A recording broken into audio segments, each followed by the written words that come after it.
Salut! Dans cette vidéo, on va terminer avec les middleware.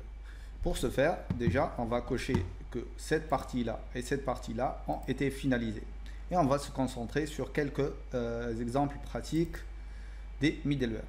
Juste avant de faire ça, je voudrais vous montrer un petit truc. C'est que ici, au lieu de faire ça, nous pouvons utiliser une méthode plus appropriée. En fait, ici, en disant que first, middleware et logger vont utiliser ça, on est un peu dans une restriction. Imaginez que pour le logger, je voudrais que ça soit fait partout. Tout simplement, vous venez ici et vous appliquez encore la méthode apply. Donc, ça va être un point apply de notre logger. Et je voudrais que ça se fasse pour toutes les routes. Voilà, tout simplement.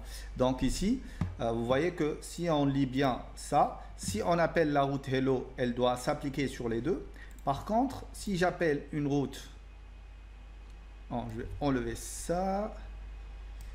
Voilà, je vais garder ça. Si j'appelle le to-do en get ou en delete, il va s'appeler pour le first middleware et le logger. Par contre, si je l'appelle en post, il doit s'appliquer uniquement sur le logger. Donc, je vais tester avec le post. Je vais lancer et je vais voir ce qui se passe. Vous voyez, middleware from app.use et le logger. C'est tout. Par contre, si j'appelle en get, là, ça devrait appeler tous les middleware, les trois. Vous voyez, middleware from app, je suis le first middleware et le app. Et donc, l'ordre ici, il est bien clair. C'est le premier, puis le second, ainsi de suite. Parfait. Maintenant, on va parler de quelques middleware qui sont prêts à l'emploi que vous pouvez utiliser. Donc, ceux qui ont déjà utilisé Express vont trouver ces choses très familières, ils vont les reconnaître. En fait, on va commencer par un middleware qui s'appelle Morgan. Donc, Morgan, c'est un middleware qui va nous permettre en fait de loguer avec différentes options, de faire un logger, d'utiliser un logger. Donc, c'est un middleware pour loguer vos requêtes. Donc ici, vous trouvez la documentation au niveau de la partie sécurité. D'accord? Donc vous pouvez venir ici et voir, il parle de Helm, il parle de Course, il parle de... pas de Morgan. Donc Helm et Course, on va les revoir après. Par contre, ici, je vais dire Morgan et Nest.js. Vous voyez vous allez voir qu'il y a une bibliothèque prête à l'emploi qui est Nest Morgan NPM, ou bien vous avez le Nest Middlewares qui est un ensemble de bibliothèques de middleware prêt à l'emploi pour Nest.js. D'accord? Donc on va venir ici.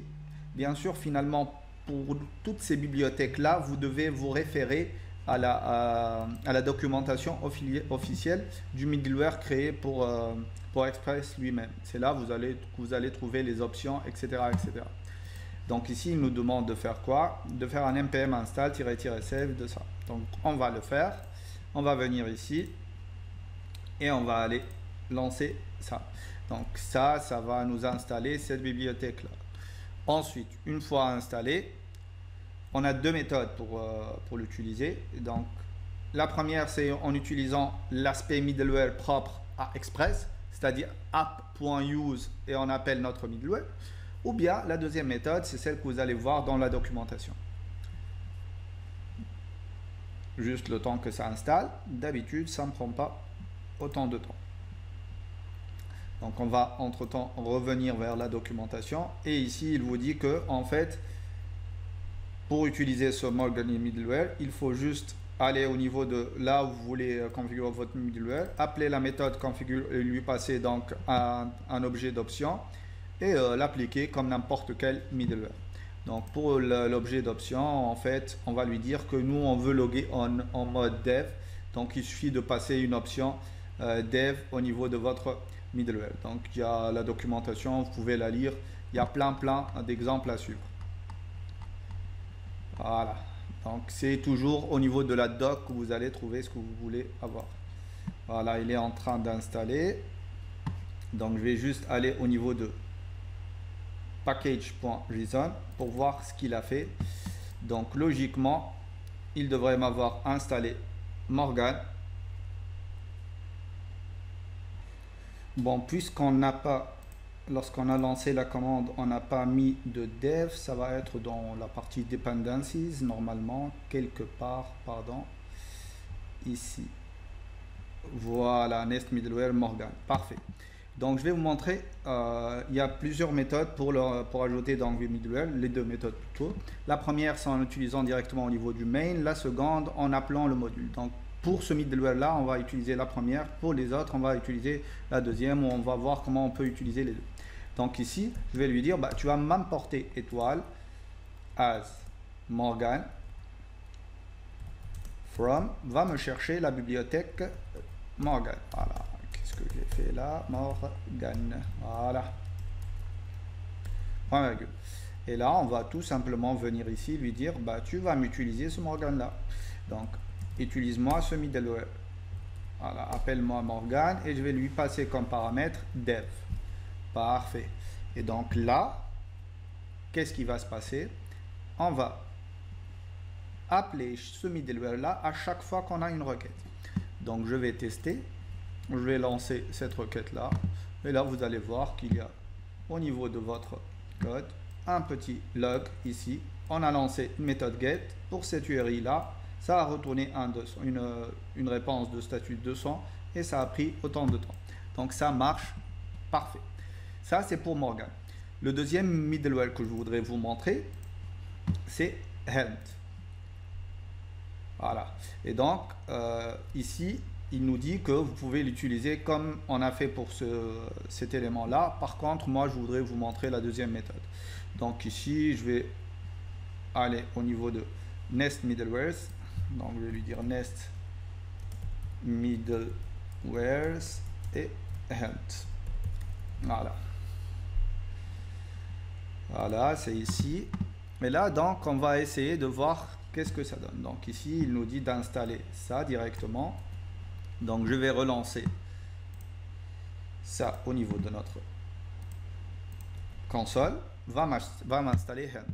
Donc si on va au niveau de la documentation de Helm, on va voir qu'en fait, il applique plusieurs outils afin de sécuriser votre application. Il va par exemple gérer les headers, il va gérer tout ce qui est XSS, etc., etc. Donc tout ça, on doit le gérer ici. Vous voyez, donc vous avez l'ensemble des options que vous pouvez utiliser avec l'ensemble des attaques auxquelles il vous protège. Et vous avez une explication pour chacune des attaques avec les options nécessaires pour chacune de ces attaques-là. D'accord? Donc nous, on va faire quoi? On va venir, normalement ça devrait être bon au niveau de notre installation. C'est bon, il a installé Helm. Donc nous, on va essayer de l'appliquer. Donc on va utiliser la deuxième méthode qui est au niveau du app module. Donc ici, au niveau de notre application configure, on va donc configurer notre Helm middleware. Donc vous avez le choix, ou bien vous venez ici et vous faites un Helm middleware point. Et là, vous avez votre configuration que vous allez gérer. Et ici, vous mettez les options de configuration que vous allez trouver dans la documentation. Donc, je ne vais pas entrer dans ces détails-là.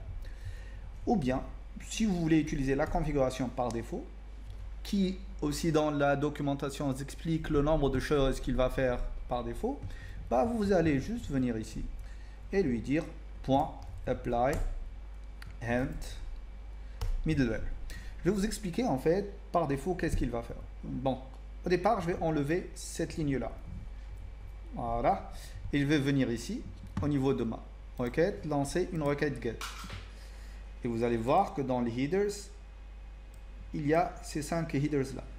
Donc, Helm, qu'est-ce qu'il va faire? Il va ajouter un ensemble de headers qui vont vous protéger de certaines attaques. Donc, si on revient au niveau de notre code et qu'on ajoute cette ligne-là, donc, voilà. Là, il va passer par notre middleware. Bon. Bien sûr, si on n'ajoute pas le for routes, il ne va rien faire. Ok, c'est bon. Donc, je vais faire un clear buffer. Je n'ai pas besoin de ça, en fait. Et là, je vais relancer. Et vous allez remarquer qu'il va passer de 6 ou 5 headers à 11. Et donc, vous voyez là, il ajoute certaines headers. Par exemple, ici, XSS Protection, Content Type Options, X-Download Options, etc. Donc ces ensembles de headers là vont lui permettre en fait de vous protéger d'un ensemble d'attaques particuliers. Donc vous allez trouver tout ça dans la documentation comme je vous ai montré. Il faut juste aller au niveau de votre doc et lire l'ensemble de ces options. Voilà, vous voyez là, donc vous avez les options et qu'est-ce qu'il faut faire et chaque option et quelles sont les différentes attaques où ils peuvent vous aider. Vous voyez ici par exemple, vous pouvez venir au niveau de TechWall et vous pouvez faire je pense que c'est comme ça, et là vous allez avoir plusieurs paramètres, voilà, que vous pouvez ajouter ici, d'accord. Par contre là il faut faire un new au lieu d'utiliser l'injection de dépendance. Donc ça c'est des détails que je ne vais pas parcourir.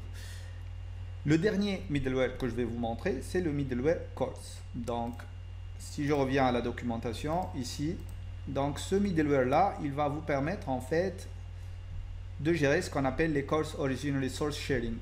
Donc ça, c'est un mécanisme qui vous permet de dire quels sont les noms de domaine auxquels je fais confiance et auxquels je permets d'accéder à mes API. Par défaut, c'est ouvert pour certains API, pour certains frameworks, et dans d'autres, en fait, vous avez une liste que vous devez définir par défaut. D'accord? Donc ici, qu'est-ce qu'il nous dit? On va utiliser cette documentation-là. Donc, il nous dit que pour gérer les courses, vous devez tout d'abord aller installer le module course, celui-là. D'accord? Donc, nous, on va faire tout ça. Donc, je vais utiliser en fait la même bibliothèque, Nest Middlewares, mais cette fois-ci, c'est course.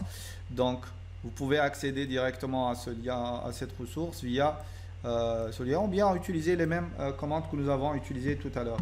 Donc ici au niveau de notre code, je vais l'installer, je vais venir ici et je vais reprendre ce code là, et ici au lieu de Helm ça va être Course tout simplement. Et lui, qu'est-ce qu'il va faire? Il va installer Course et il va l'encapsuler avec cette bibliothèque là. D'accord? Donc là vous avez plusieurs façons de faire les choses. Donc l'une de ces façons là en fait, c'est d'aller directement au niveau de votre mail.ts et lui dire je voudrais ajouter ou bien configurer mes courses et je voudrais que ça soit suivant des options particulières, par exemple. Donc ici je vais directement faire un app.enable course, d'accord, et là je voudrais lui passer en paramètre un tableau d'options qui s'appelle course options. Donc vous voyez que si vous allez dans votre fonction, vous allez avoir votre course options, et ça en fait c'est l'origine et les méthodes que vous pouvez utiliser. Vous voyez que vous pouvez même définir les méthodes auxquelles chaque ressource peut accéder. Les headers allowed, les credentials, etc. etc. Donc c'est plein de paramètres, plein d'options. Comme d'habitude, je vous laisse le plaisir d'aller voir ça dans la documentation. Donc moi, ce que je vais faire, c'est que je vais créer ma petite constante qui s'appelle course options et qui va être un objet qui contient une propriété qui s'appelle origin. Vous voyez ici. Et là, je peux lui dire, ici, je voudrais que la ressource que tu acceptes, ça va être par exemple http://localhost 2.4200. C'est-à-dire que pour moi, toute ressource différente de ça, il ne va pas l'accepter. Bon, ce qui est bien, c'est qu'avec Postman, vous pouvez le tester, hein. Par contre, si vous testez à partir de quelque chose d'externe, ça ne va pas marcher. D'accord? Et donc ici, je vais lui dire, là, tu vas utiliser les course options. Donc, pour vraiment voir l'intérêt de ça, je vais aller ouvrir un petit projet Angular. Je vais vous montrer comment ça se passe. Donc, je vais aller chercher ici, File, Open Recent, et je vais chercher ma petite CVT. Voilà. New Window. Et là, je vais essayer de consommer cette API là en utilisant un petit projet Angular. C'est juste pour tester, hein. Voilà. Donc ici, au niveau de mon code, je vais directement aller au niveau de app et je vais voir le module, le composant principal qui est le appComponent.ts. Vous voyez ici. Et là, je vais faire rapidement constructeur. Et ici, je vais injecter un service qui est le HTTP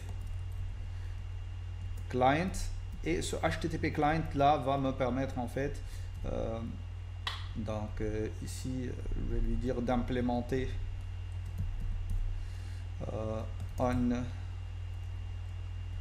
plutôt c'est ng on implement on init, voilà, et comme ça je vais juste avoir à créer ma méthode qui est le ng on init. Ceux qui ne s'intéressent pas à Angular, c'est pas un problème, ne regardez même pas ça. Et donc ici je vais lui dire this.http.get et je vais lui dire que ça va être localhost 2.3000.subscribe, et là je vais lui dire quand tu auras des datas, tu vas me les envoyer, tu vas me les loguer, donc console.log de mes datas, et s'il y a une erreur, tu vas aussi me la loguer, voilà, console.log de cette erreur là, d'accord, ok, parfait.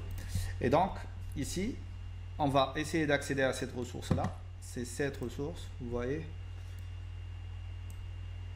voilà, on va essayer d'accéder à cette ressource. Donc je vais copier ça et je vais lui dire tu vas aller chercher ça et tu subscribes. S'il t'envoie les données, tu me les affiches. S'il y a une erreur, tu me l'affiches, d'accord. Et là je vais lancer mon serveur, donc ng serve-o. D'accord, parfait. Donc logiquement au départ il va accepter ça. Pourquoi? Parce que je lui ai dit au niveau de mon serveur que j'accepte tout ce qui vient de cette ressource là, donc de ce domaine là. Ce domaine là il est trustable, donc il est éligible, c'est un domaine de confiance, donc s'il veut accéder à cette ressource là, qu'il le fasse.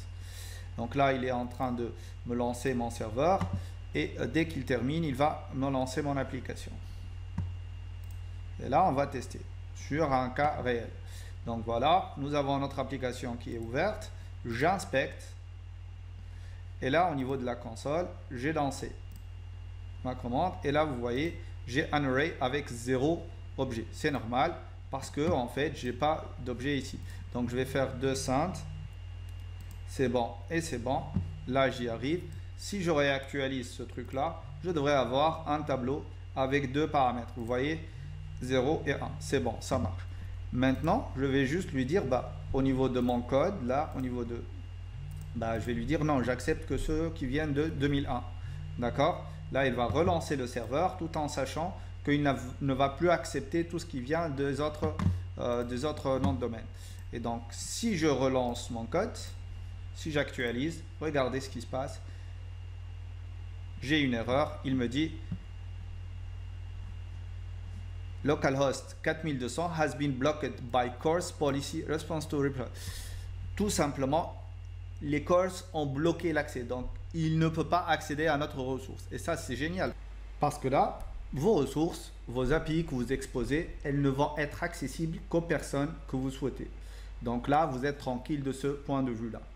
Donc on a finalisé cette vidéo, elle était un peu longue, mais on a pu voir 3 middleware qui sont très intéressants et généralement que vous utilisez dans la majorité de vos applications.